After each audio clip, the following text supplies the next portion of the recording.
Hello, I'm Dave, co-founder of Social Shifters. This is the Social Shifters podcast. In this podcast, I'll be speaking to incredible young people from all over the world, leaders, innovators, entrepreneurs, all tackling social and environmental issues that matter to them most. Listen in to hear top tips from some of the most incredible young minds on the planet.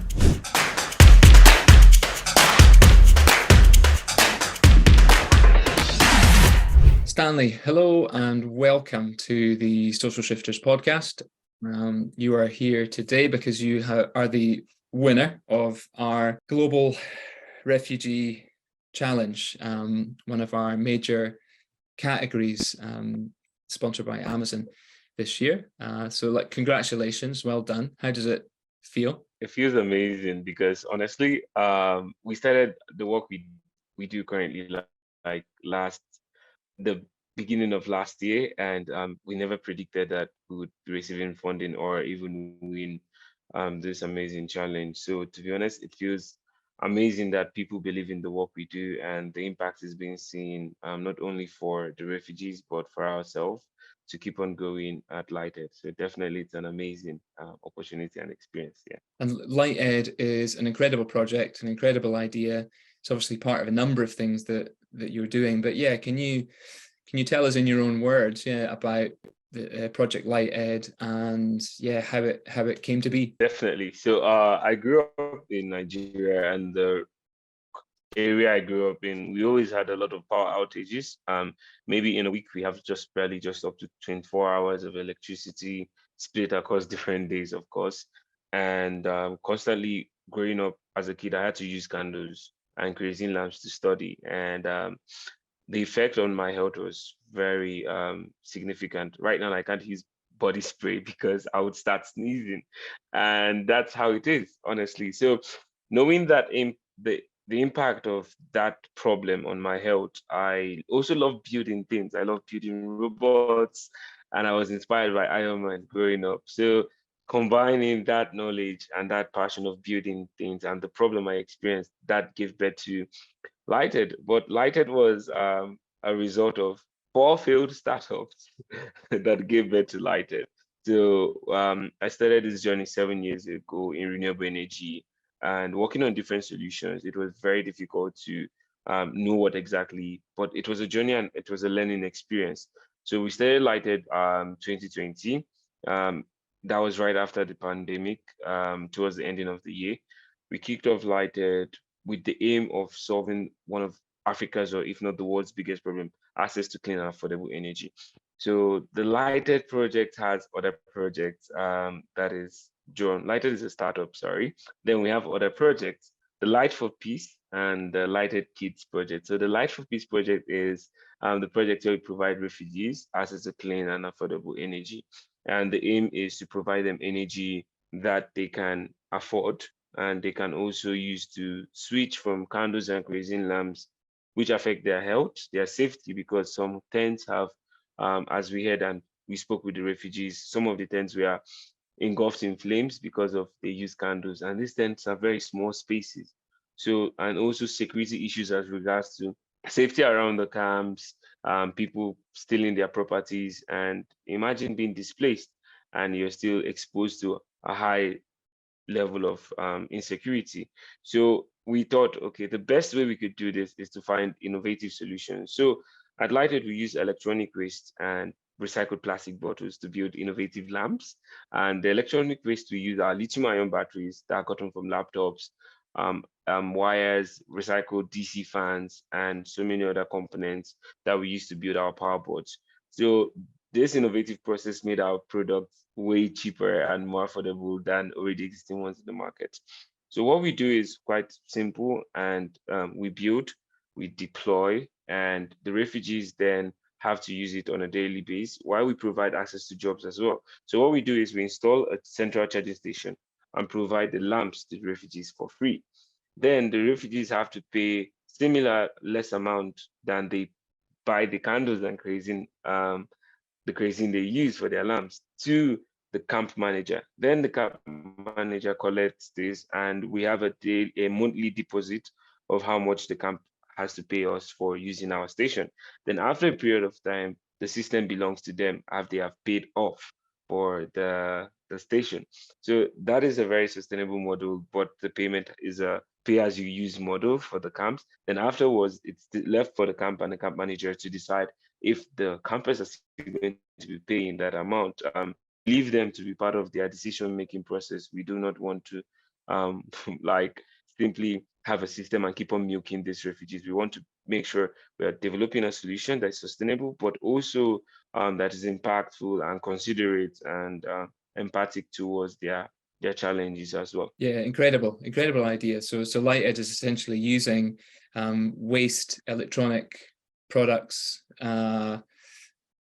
turning it into solar panels and replacement kind of lighting and lamps, which is then becomes community owned. It sounds like in the end. So at the end of the process, it's no longer your product. It's owned by the community, and it's self-sustaining in that way. What kind of time period does that take between deploying that kind of product and it becoming community owned within that camp? Yeah, so it depends on the number of users in the camps. So for example, the first deployment we did, we deployed 250 lamps. 250 lamps cost us there about close to $600 to deploy, because our lamps cost only $2 to make.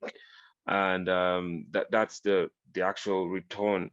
So we make just $0.5 per lamp, and that's self-sustaining for the business. And what we did is the charging then takes them around 0.5 cents. So it takes a period of 3 months for them to actually pay off for the lamps. Then it takes barely 2 months for them to pay for the charging system that we install in the camp. So roughly 5 months, depending on the amount we deploy. If we deploy only 50 lamps, it would take just barely 1 month for us to recoup back our money, depending on the charging frequency of the campers, because the lamps last 6 hours after fully charged, and it takes only 2 hours depending on the amount of sun that was in that day. But we're also trying to come up with new innovative ways they can charge without like needing the sun or needing wind or nature-based energy. We're trying to see how do we harness human energy, since a camp is a very busy place, and we're trying to see how do we design new solutions that makes it more community-based energy than just relying on solar. But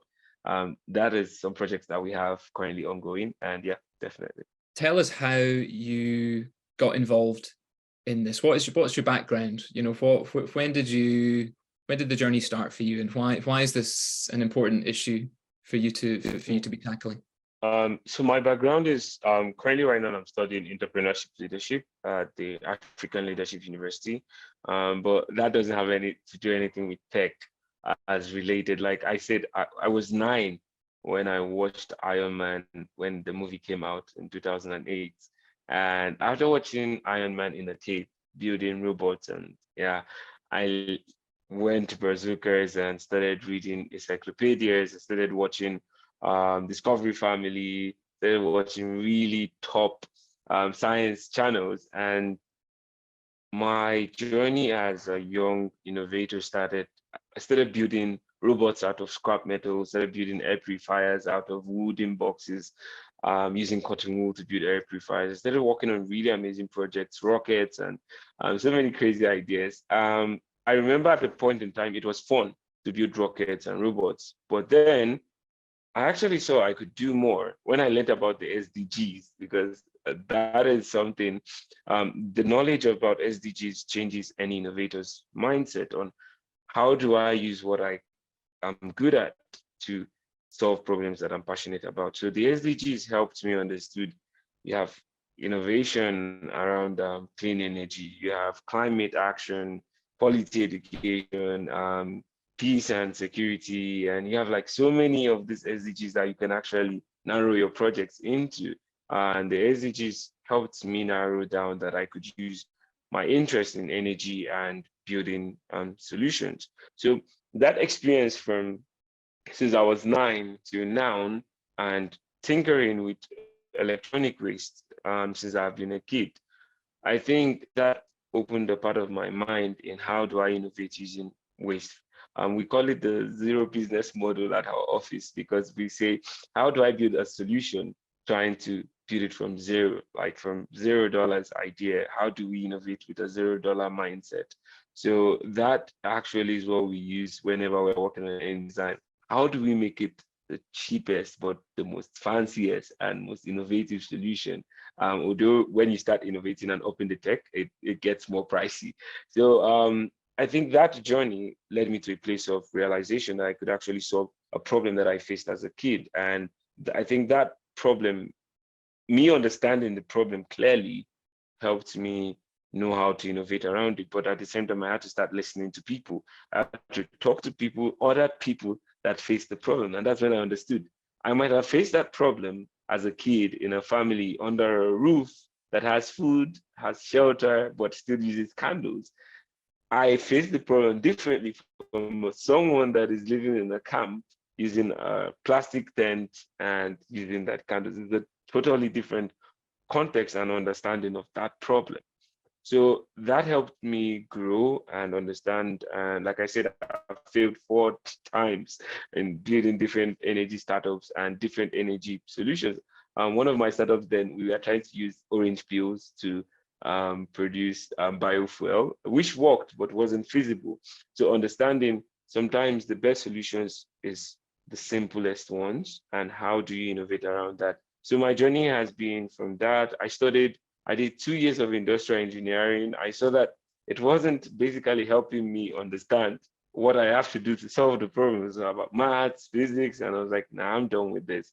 Then currently I'm studying entrepreneurship leadership because it opens my mind to how do I understand problems better? How do I listen? How do I give feedback? How do I develop and innovate my solutions? So I think it's finding, for me, it has always been that spark moment, that aha moment, watching Iron Man on a Saturday evening at home. I remember that, I think it was May 4th, 2008. And I remember writing it down as a kid. I was like, one day I'm going to build my own robots. And that journey was, it was an amazing journey. And right now, it's been great. It's been a lot of failures, like a lot. And it's about growth, it's about achieving amazing things. But the joy you get is from seeing someone use your product and smile. And that is the joy as a product designer I get in my journey. I love it. And there'll be a lot of people listening, I'm sure, that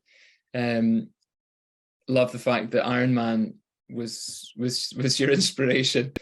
And who, why not?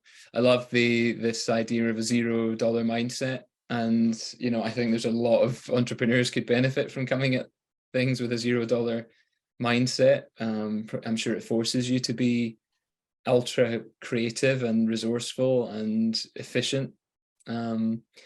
And it's really interesting to hear you use the word fail and failure, which is, I think, in entrepreneurship broadly and in social entrepreneurship, is a difficult concept, a difficult notion. It's maybe not the best word to use, but it's the word that we have, isn't it? That to when something is not successful, and it sounds like, yeah, you've given things a go and they haven't worked, and you've iterated. But I'm sure it's easy to say iterate and it's easy to say fail, but when you're going through the things that aren't working, it's challenging mentally. What's kept you going, I think, through those, as you say, failed attempts, those less successful initiatives, and what are the big challenges? What have the big challenges been for you personally? The truth is, yeah, I totally agree with you. I think failure is not the fail is not the right term. I feel it's learning. Yeah, it's been a learning journey to learn, unlearn, relearn. So it's about a lot of things in my journey as regards to challenges. Depends on what you define as a challenge.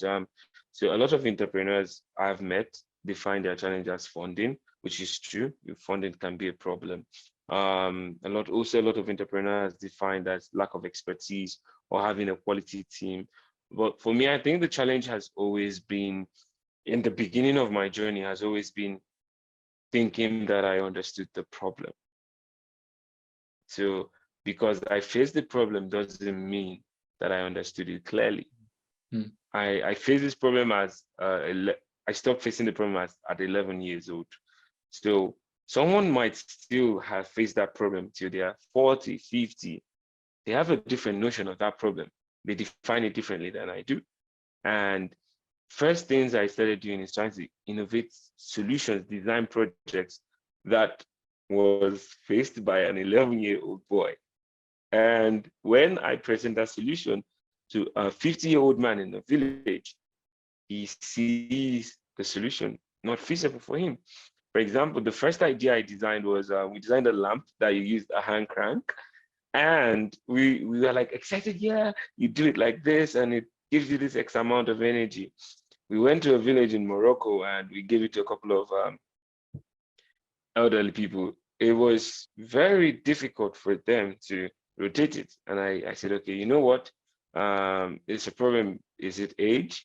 Then I had a neighbor, it was a little boy, was 12 years old. I gave him the same product and he was like, it's fun, but I don't see the use of it. What does it do?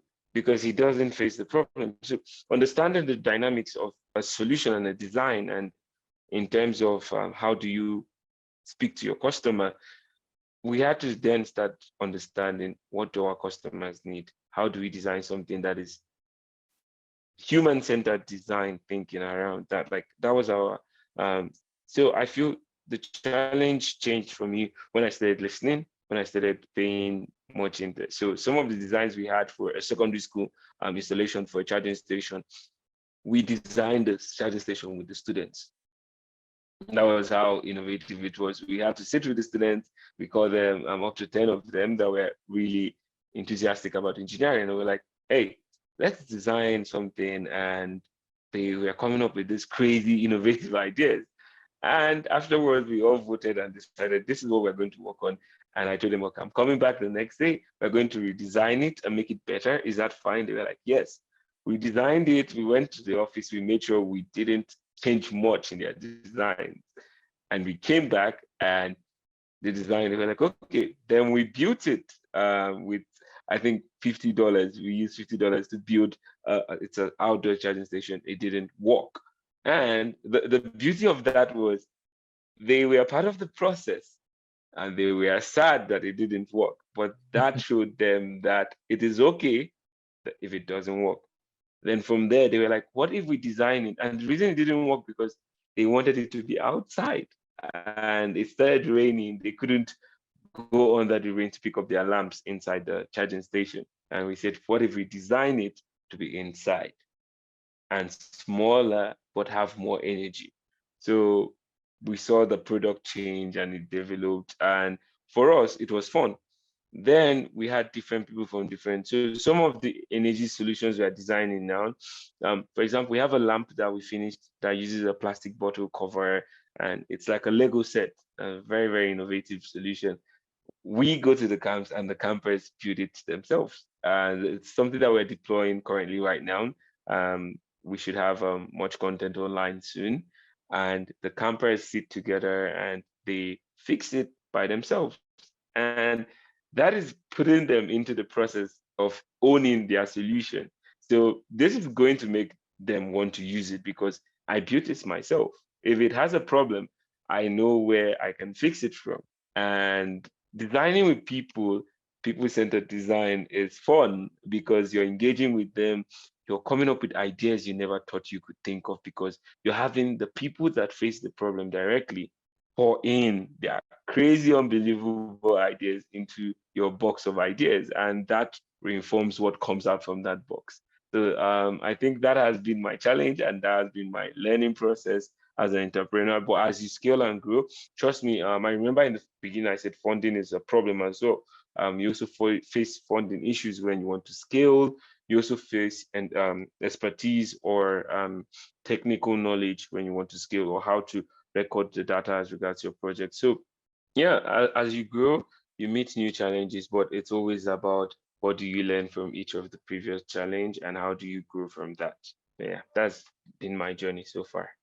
it's really nice to hear you describe your journey and the challenges that you've encountered and the way that you've handled those challenges, and perhaps the attitude that you've had towards the issues and that you're trying to solve, and the people that you're trying to help, and that constant trial and error approach, which is talked about a lot in startup, but yeah, it's a very human-centered process. It should involve people, and we can call them customers or service users, but they're people that are facing challenges themselves. And it sounds like, whilst it's been challenging, it's also brought huge, I can see by the way that you speak about it, like great joy as well, that you've been able, that you're in a position to work in the way that you're working, and with the people that you're working with. I'd imagine working in and with refugees and refugee camps is also very difficult emotionally. Can you help us and people listening to understand, what is that? What is the reality of that for you and your experience? So I would define my very first experience. So we went to a camp in Nigeria, it's not even the biggest, it's like a medium-sized camp in Nigeria. And I remember my team and I were on a table, and we spoke with one of the camp managers over the phone, and we told him, this is what we want to do in your camp. Is it fine if we come? He was like, yeah, definitely. We would need lights, and it sounds like something that would benefit the camp and having another source of revenue, instead of us to buy crazies at a high price, because of the rise in oil and inflation in Nigeria, crazies are way expensive, and this is something they use on a daily basis. So we went to this camp with an idea of being a superhero, and it slapped us right in the face, because we saw that the problems there were way beyond. And as as an innovator and as an entrepreneur, you tend to observe problems better than someone that is working a 9 to 5, because your daily job is identifying problems. So it's about you entering into this space and you're bombarded with problems. Like, it's overloading to see a young 3-year-old girl cooking in a small pot, and she's trying to use her hand to handle the charcoal. You look on the other side, a long queue trying to fetch water. You look on the other side, the tents, the winds are blowing some of the tents away. Some of the other people are sleeping under the cars there. And then it hits you that I'm trying to provide these people access to lighting, and what is it doing to shine more light on their problems? It's like, it was demoralizing at first when we got there, but we went to the camp. We asked the camp manager to tell a few of them to come over. Let's tell them what we're about to do. Talk to them at first, understand their problem from them, and before we start implementing or installing what we thought was going to change their lives. And majority of the campers were skeptical about us. They were like looking at us, what are we holding? What is that? What is it? Some of them haven't seen, or I think they see, but they do not know what a solar panel is, or that you can have a small box that can power a TV, or so some of them, they were like, it is science fiction. And those different reactions, they were really amazing. Like you with Iron Man. Yeah, I thought exactly. So the idea was, okay, we go and we install, but we went there, we ended up praying, we ate with them, we spoke with a lot of them, and I met this young, and this was what made me cry. I met this young 15-year-old boy, and he asked us, I build projects, I use scrap materials to build radios. Can I learn from you? And I knew I couldn't help. I knew I couldn't take him back to my city. I knew I couldn't bring the training center in the camp. Another man there was like, the small boy was 15, but I think he looked at like in his late 40s, said, I also want to learn. And that hit us in a place that we are like, we'll try and see what we had to give them this hope, but it was painful to give them that hope that we knew we couldn't provide that assistance for them to learn. So it was painful and sad. But when we were installing the station, when we were distributing the lamps, they were happy. The women were singing, they were jubilating, they were holding us and saying, God will bless you in their native language. And oh, it was amazing. That was the best part of the whole thing. And before we left, every one of them stood in front of the gate waving for us bye bye, that God should bless us, that they're looking forward to see us again. I think when we went back to our office, that was when we started designing the new lamp that we have now, a Lego kind of lamp, at least to engage them in the process. The little boy, at least, we would teach him how to fix those lamps. And if anyone in the camp has a technical issue, they'll have to come with him. At least that should give him some sense of belief and hope that he can do more than, because that young man had dreams. He showed me some of his design sketches, and I was like, if he was in a better position to go to a better school, watch movies that I watched, or read books that I had access to, he could be way more impactful in the future to his community. And that was the painful part. And seeing that a community of people that have dreams and hopes, but being limited to their circumstances, but also seeing that we could shed some light to what they were, to their lives, and how happy they were. One of the women was like, my daughter is blind, but when it gets to the night, I feel that the both of us are blind as well. But because of this, at least I can see. I literally went to the corner and started crying. I literally went to the corner and started crying. It was a bit painful. I'm quite sad that the next implementation that I'm not part of it, because I'm currently for my studies, but my team is a team of amazing young men that are also passionate, and we have been working together for the past 6 years throughout the fails and the wins and the celebrations, the ups and downs. So we have become more of a family than even a team. So we design together, we think together, and we work with the people, and we're understanding more about people should be part of the design process. And in my career, not as an entrepreneur, as the CEO of or founder of LightEd or any other project, in my career as a social designer, as a impact designer, as a product designer, whatever designer I am, I now put in concept that I have to interact with people first before I design or bring out my idea to the world, because the idea might belong to me, but it's not for me. Quite moving to hear you talk about some of your experiences in the camp, and big respect to you for choosing to do that. I'm sure very rewarding, but also incredibly challenging in the field that you're working in.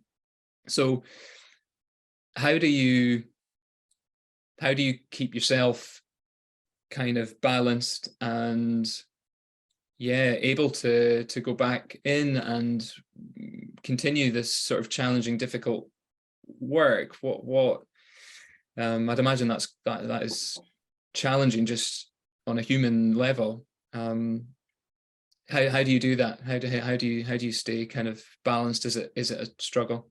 It is quite a huge struggle, honestly speaking. I'm still figuring that every day. And to be honest, I think I would say this to any young person listening to this as well.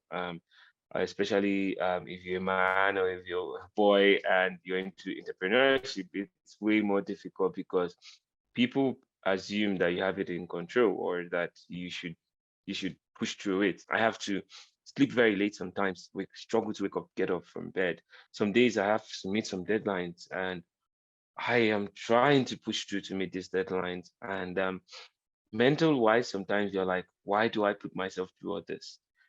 Some days you're like, I should just give up. Some days it's more of like, nah, it's enough. It's enough. I've had enough. But then you remember that you have been through way worse, or even you have been through a lot, and you have to keep moving. It's also like you define, the pain is in the human. Um, itself as well, but the the passion to keep moving is also part of you being a human, to keep on evolving, to keep on striving, but also have people you talk to. For me, I have when it's all raining cats and dogs, I call my mom, I call my girlfriend, and I tell her, hey, listen, my head is full and I'm tired. And they tell you it's fine. They give you a hug. Always have that people that are your backbone you reach out to, because listen, no matter how successful you think you can be, if you're being successful without your mental health in check, without your own personal happiness in check, you're going to lose it. And when you lose it, it reduces the amount of people you can actually impact. So I'm learning as well. I'm passionate, like you said earlier. The passion is probably the poison, because it's what makes you worry more and more and more. And I'm learning to balance my passion with my own peace and my own health. Because as I'm trying to help refugees find their peace, I also have to find my peace in order for me to help more refugees. But if I don't find my peace, it means I might burn out, I might completely lose my balance, and then it means that reduces the number of people I can possibly impact. So this is something I'm constantly still facing, and still learning on how to overcome it. But it's a journey, and I think appreciating that journey is part of what keeps us moving. So that's what keeps me moving. It's really good advice, I think, for any young listeners that might want to get into this field of entrepreneurship, or might be in it and are struggling. I think that is a very kind of honest admission that it's tough, and that you need people around you, that you need support and help, and that it's okay to ask for that. Now that you are a Global Innovation Challenge winner, there will be some seed funding coming your way, and interested to know, what that will mean for LightEd. So we call our office sometimes a hive, because we're always busy bees. And currently we're working on some innovations at the moment as regards to refugee-centered projects. Since winning this challenge is a refugee-based challenge, we are going to be moving the funds more into developing some of the technologies that we are deploying in the next 3 months. We already started minor prototyping, and the final prototypes should be ready by next month. And receiving this fund would help us deploy our first samples, or first designs into some of the camps. And this is as regards to improving how communities charge solutions, or how energy is distributed in micro quantities for campers, for refugees as well, sorry. So the next 6 months will be as regards to deploying more energy charging stations, our new energy charging stations across 3 different camps, deploying more lamps and expanding into more camps across Nigeria, both Nigeria, and deploying lamps and charging station here in Rwanda, where I'm currently at. So we want to expand our impact, speak to more camps, because the more we enter more camps, the more our eyes open to possible new ways to innovate for different communities, because different communities require different innovative solutions to approach.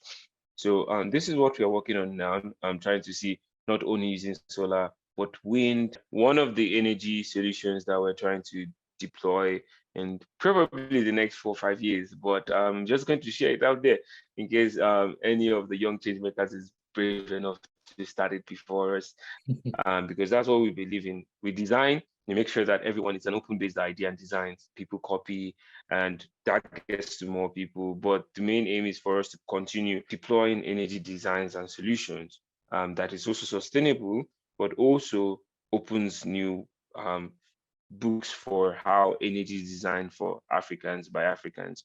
And we're trying to design a playground for in camps, that the playground will be run by kids, and the kids are generating energy that will be used in the camps. So that's one of the crazy ideas we have in the books, and definitely looking forward to working on that. But for now, the funding will be allocated to 3 different camps and deploying of our new charging station for the lamps that we have now. That children powered equipment idea. I think that can be applied in so many instances. I mean, I don't have children myself. Maybe my viewpoint in this would be different if I did have kids, but I just think there's a lot of children out there that could be put to work, and we could have them running in wheels, we could have them pedaling bikes, we could have them, that's a new form of renewable energy. Yeah. Just children. I don't think that idea is going to be too popular with parents, but no, it's actually a playground. So they are playing and at the same time playing for energy. So that's the concept we are calling it, playing for energy. Yeah. So as they play, as they are riding the swings, the joints and the points, those different moving parts will be what will be generating the energy. It requires a lot of engineering, and definitely if anyone is interested in partnering or working on that, please do reach out to me as well. So the merry-go-rounds, I see playgrounds as a huge energy ball waiting to be harnessed from. So definitely a concept that we're looking for. But yeah, no kids will be put under hard labor. They're just having fun and we're generating energy at the same time. That's where me and you concept, differ. yeah. That's where me and you differ, Stanley. I don't have an issue with children in hard labor, but yeah, I think your concept is a lot more humane than mine. Before we wrap this up, we always ask our entrepreneurs to give, and I've not prepared you for this, so this is one that's going to be off the cuff, one piece of advice. It's got to be short, it's got to be brief, but just one piece of advice for anyone who out there who has an idea and is thinking, there's this thing I'd like to change, or there's this issue I'd like to tackle, and I don't really know where to start, or I'm not sure if I can. What advice would you give to those people? My advice to any young person right now is, this is a very nice one. Yeah, you literally caught me off guard. This is interesting. I have to choose my words wisely because I do not want anyone to give anyone advice. Entrepreneurship is it's a mad journey. Sometimes my friends say, if you want to be an entrepreneur, are you ready to be a little bit mad? Because it is a very painful and frustrating, but also rewarding journey. So my advice to any young person is, when you start, it's okay to make mistakes. It's okay to fail if you put it in that context, but make sure you learn from mistakes, because that's what helped me. I learned. Make sure you gain more experience, make sure you meet more people. But this is a quote I always use. Every single one of us in this world are like babies. And when babies are crying in daycares, the baby that cries the most gets picked out of the bunch. So as a young person, keep crying the most till you're heard. And yeah, maybe one day you'll be picked out of a whole bunch of young people and be celebrated and be called lucky, be called a champion, be called a winner. But truly, truth be told, you're going to be going through a lot of crying, a lot of pain. But keep pushing, keep crying. Yeah, one day the world would hear your voice, definitely. Very honest advice, Stanley. Yeah, thank you for that. And I did throw that at you without any prep, so you came pretty good there, I think. Listen, it's really been a pleasure to speak with you briefly today. It would have been nice to have a longer conversation, and maybe we can do that in future. But yeah, congratulations on this time being a winner. And we really look forward to just seeing how LightEd progresses, and best of luck to you and the team and all the work that you're doing. Thank you very much, David. Thank you so much. And I would really appreciate Social Shifters and Amazon for this amazing opportunity, and for believing in what we do. And yeah, more impact, more lives to be changed, and more wins, definitely. Thank you very much. If you want to learn more about Social Shifters and how we can help you to impact the social or environmental issues that matter to you most, subscribe to our YouTube channel or find us on Instagram and Spotify.